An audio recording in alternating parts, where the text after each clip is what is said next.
Hello. To understand the SIR model, we want to first start with sort of the doomsday simplified model. This is not going to go well, but we're assuming a worst case scenario. Okay? So we're making a couple of assumptions in this simplified model. The first assumption is no one recovers. We'll also be assuming no one dies, so I guess that's good. So this infection will last. So if you get it, we can pretend it gives you a terrible earache. Um, and so you get this infection, you have a terrible earache, but you don't die from it. But you can go around infecting other people. All right. Um, Now, another assumption we're going to make is that the pool of people who could be infected, those are the susceptible people, is infinitely large. So each person who gets infected can keep bumping into susceptible people. And the pool of susceptible people is so large, in fact, that we'll assume that the infected people don't start bumping into each other. They keep bumping into other susceptible people. So they continually spread the disease, all right? And those newly infected people will infect other people. So it's going to be exponential growth. It's a bit of a chain reaction where once the disease is unleashed on the population, everyone's going to get it eventually. So hopefully it's something like an earache where everyone gets that as opposed to something that's fatal or far worse. So anyhow, let me pull up my notepad and start going through the model. Okay, so you can see here, I've written down the assumptions we just made. So essentially, the first assumption was that infected people stay infected. So they cannot be removed by recovering or by dying. So they will always be infected. The second assumption, the pool of susceptible people is infinite. There are always new people to infect, and infected people do not bump into each other. It doesn't get crowded with infected people. They're busy bumping into new susceptible people. Okay. Now the question is this a good assumption? Either of these assumptions. Okay. Are they good assumptions?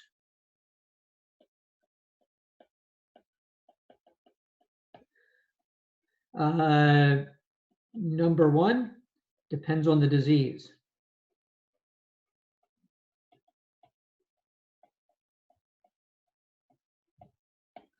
Okay, there are diseases that give people, say, skin infections, where the assumption isn't terrible. They might always have recurring infections and always be part of the infected population. So that could be a good assumption for that kind of disease. Something like chickenpox, people recover and they usually don't die. They recover, and then in addition to that, once they recover, they usually can't ever be infected again. So there are different kinds of diseases where assumption number one may or may not be good. Assumption number two, um, this is a good assumption as long as the number of people in the infected pool, this double inequality means much less than the number of susceptible people. So you can kind of think of this schematically. Let me just draw a box here. And let's populate it with some people. Okay, so we'll use green for, these are the people who are still good. And you could have many, many, many of them, all right? And if you put one infected person in there, then think of all these dots are just sort of milling around. The faster they mill around, the more likely they are to bump into each other. You could think of them as like little pool balls rolling all around. The more densely packed in they are, the more likely they are to bump into each other, all of which kind of models the disease relatively well, depending on mobility of the players and how packed in they are. Those are two things that do affect the spread of the disease. So what will happen is, this red one could bump into a green one eventually and turn it red. Okay.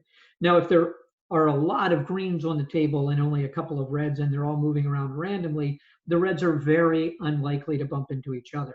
All right. They're most likely to hit more greens. Okay, and the number of greens really hasn't changed by much if we convert one of them to red. Imagine there are a million greens out there, not the ones that I drew. Turning one of them into a red doesn't really affect the number of greens. And the two reds that are rolling around are just as likely to, or most likely to just hit more greens.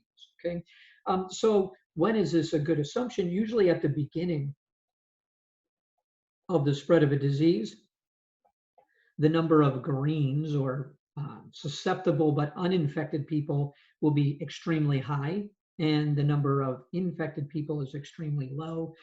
So the probability of a red hitting a red is very, very small, and the probability, in converting a few greens over to reds doesn't really affect the green population much. So right now, in New Jersey, I believe we have about 9 million people. A couple of weeks ago, there were probably 10 infections in the whole state. This model, number 2, would be a good assumption at that stage of the epidemic. So let us continue and look at the math a little bit more closely. Okay, so we need to figure out an equation that models how this will work. All right, so we want to come up with a differential equation. All right, and so let me write di dt. All right, so what is di dt? This is the rate at which the infected population grows.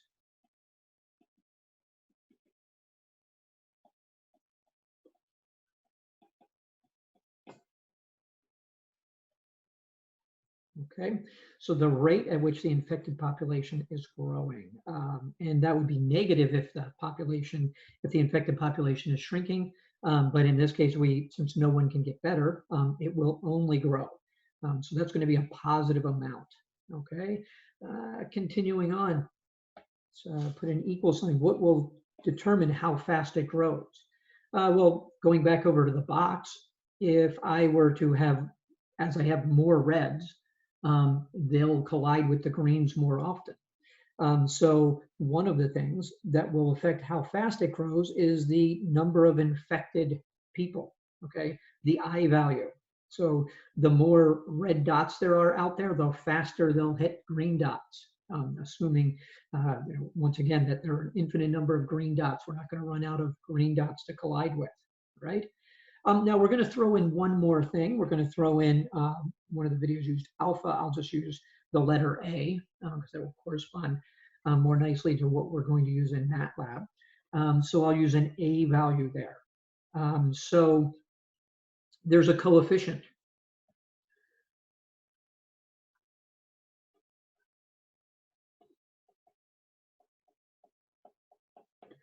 Okay, now what are the units of the coefficient? Okay, it would have to be, since I is population, it is going to have to be units of inverse time. So it's going to be 1 over time. We could be measuring our time periods in days or weeks or months, depending on how fast this infection is growing. So the units are going to be 1 over time, or sometimes we write that as time to the -1 power. So when we multiply it by the population, the infected population,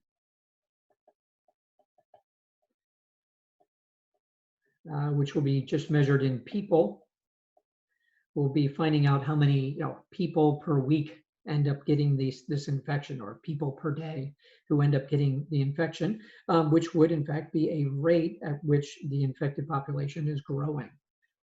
So let's put some numbers into this and try to figure out what that means, okay? So continuing upward with this equation,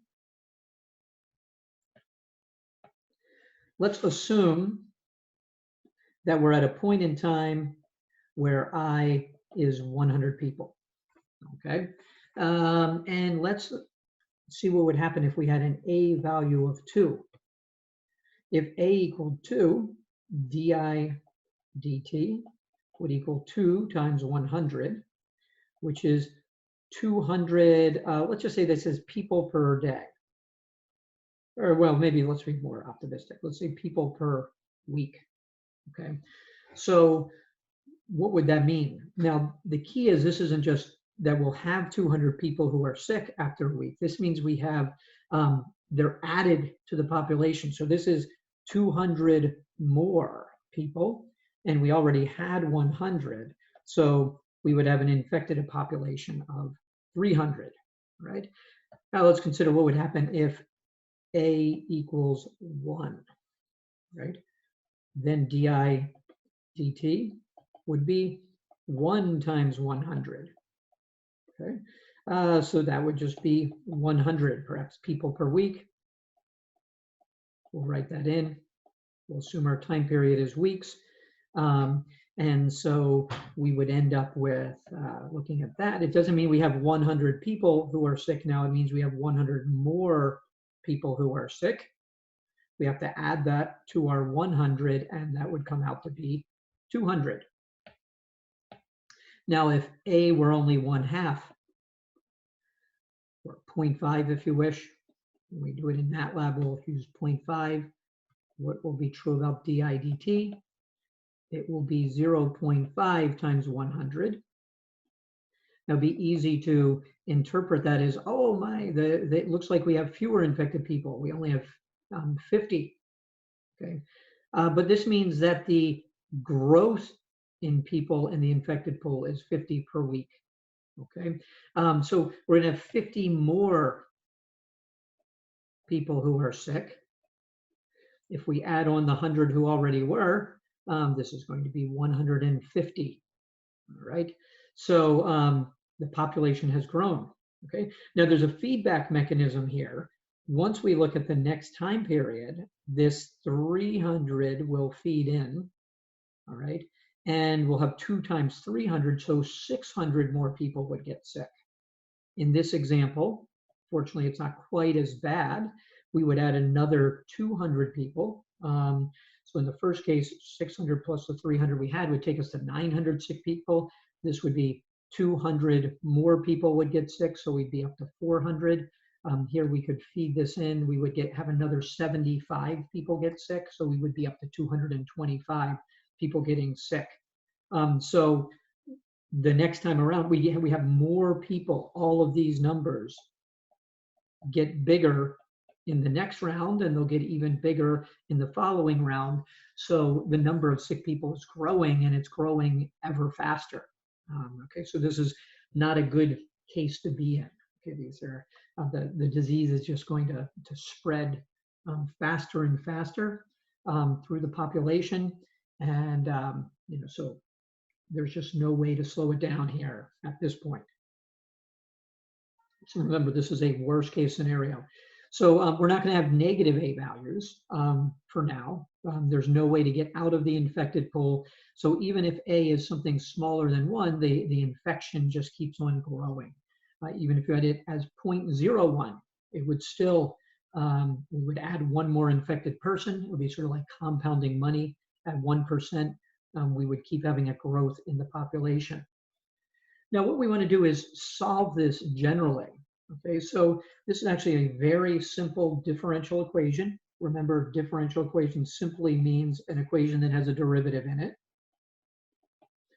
And the reason this one is so easy to solve is because it is separable, right? Now, what do I mean by separable? That's going to be the first thing we have to do. We have to separate the variables, all right? So we have 2 variables in here. We have I and we have t, all right? And then we have some constants like a. We're just going to put those on one side. But the key is we're going to try to get I to one side and t to the other. Okay? So if we think of di dt as a fraction, we can take di. I'm just going to do this in 2 steps for now, and we could multiply both sides by dt. So we get ai times dt. And then in the next step, we could divide both sides by I.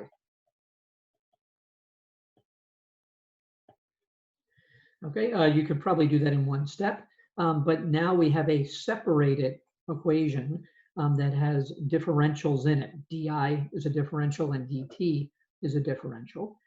So we can now try to solve this. If you recall from your calculus class, the next step is that we integrate.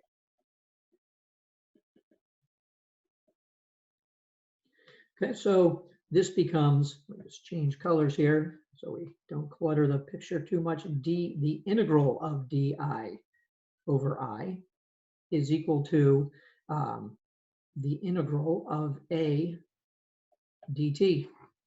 Now just on the side, di over I would be the same as having the integral of 1 over I di. Okay, so our integrand is 1 over I, and we're integrating with respect to I. And hopefully you remember that that's like 1 over x with respect to x. This will be ln of I. Technically, there's an absolute value, but the infected population has to be positive, so we can leave the absolute value signs off. Now, when we go to integrate the other side, remember a is a constant, we can factor it out, and we would just have a 1 as the integrand, and the antiderivative of that is just t.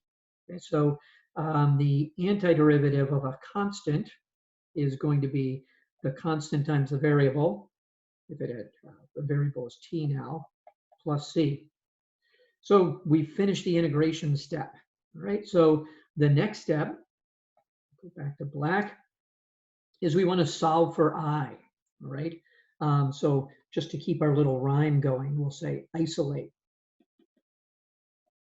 What are we going to isolate? We want to isolate I. We're solving for it, okay? Now, right in the equation as of now, we have ln of I. So how do you get I out of ln of I? So just let me over on the side, right? If we took e to the ln of x, we know that e undoes an ln function. If you make ln of x the exponent of e, it will undo taking the ln of x, and you just get x back again. Conversely, the ln of e to the x is also x, but we're working with this right now. So we want to undo the natural log of I. So what do? We take e to the left-hand side, and that will just leave I, is equal to e to the right-hand side, which is the quantity AT plus C. Let me put a little subscript 1 on the C, because we're going to see there are different constants as we go, okay? Now, just on the side, you see that we have an e to, and I'm just going to write e to the a plus b over here. There's a rule of exponents. It says we could rewrite that as e to the a times e to the b. So we can simplify this. So we're kind of in a simplifying stage of this problem, to be e to the at times e to the c1. Now, if you have e, which is a number, raised to a constant, an unknown constant, all of this will just be another unknown constant, which we'll call c2. So we can rewrite this, and we want to put our constants out front as c2 times e to the at, right? Now, we actually know a little bit more information that we can fill in. Slide on up. We know that when the time is 0, I is equal to its initial amount. So there was at some time, we knew how many people we had started with who were infected. If you started with no one being infected, you can't have the disease spread. So there's a number of people who are infected. So if we substitute that in, we can say I0 is equal to CT times e to the 0. And you hopefully remember that e to the 0 is 1. So we can say that CT, or C2, I'm sorry, is in fact I naught. So what does that do? Let's rewrite our equation. I is equal to I naught times e to the at. So this is just an exponential growth equation. So the starting value is determined by I naught, and the rate at which it grows is determined by the coefficient a that we had way back in the differential equation. The a value Need to go back another step. The A that's multiplied by the I determines the exponent on our final answer here. Okay, so we have e to the AT as the growth rate. Now let's consider a few things about this. First of all, no matter, we saw in the previous examples, just when we were putting numbers in, that no matter what we put in for A, it grows. It does turn out that these numbers that we got need to have a little, the 200 and the 100 and the 50, they actually need to have a little bit of a plus on them, because what would happen is at the beginning of the week in this A equals 2 example, if we're talking about weeks, we would be growing by 200 people per week, but you're adding more infected people into the population of infecteds as the week goes along. So it actually ends up being growing by more than 200 people over the course of a week. So that's where the exponential model actually comes into play. But let's see. So no matter what, since A is positive, this will grow no matter what. Okay, so that'd be a pretty demoralizing situation. We can't stop this disease from infecting ever more people. There's no way to stop its growth. Okay, but that doesn't mean we couldn't slow it. We could slow it down, and we could slow it by lowering A. So if we make the A value lower, it will slow down.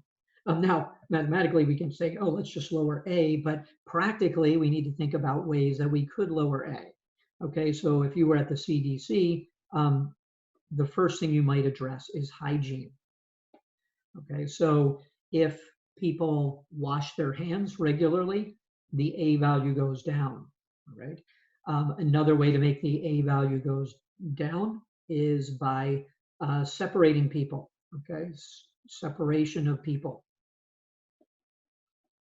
Going back to the box way back here, if we were to make a much larger box, we could keep the rate at which the reds are hitting the greens to go down. We also could make sub boxes. If we put each green in a box so that it couldn't move around very far, we would lower the rate at which reds could hit greens. They'd be restricted, and we do even better if we can restrict a red to a small box. Then it's very unlikely to hit a green. Greens may still wander in, but that red can't go out and hit the greens. So if in theory we box everyone in, we've halted the disease, we've turned A into 0. We didn't look at that case. If A is actually 0, we would have stopped the disease because e to the 0 is 1, so we don't grow anymore. But we're probably going to just be able to lower A down to a value that's like a half, like we had before. So it'll just grow more slowly rather than grow at the rate we had. So we can slow it in this model, but we can't stop it. Okay. Now, the other thing that has to happen is, to stop it, we would need to have things that we don't yet have. We need people to recover.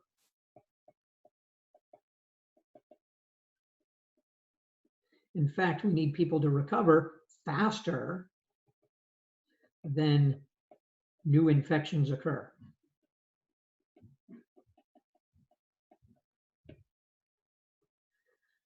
Okay, that would actually stop the disease, but right now no one can recover.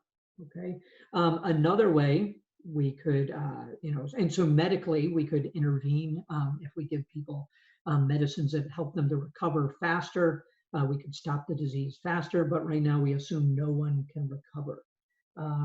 Another thing we could do is we could remove susceptibility.